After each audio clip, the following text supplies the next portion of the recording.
لا إله إلا الله من تعلق بها نجا وعليها نحيا وعليها نموت. هو ده الحال يا يد يا ابو العباس ومدد يا ابو العز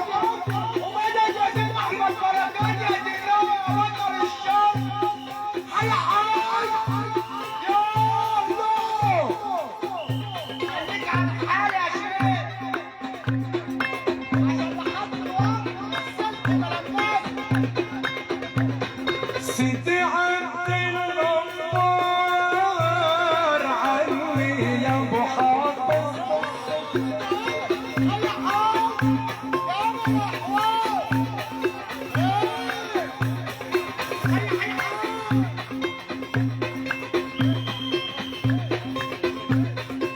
يا شارب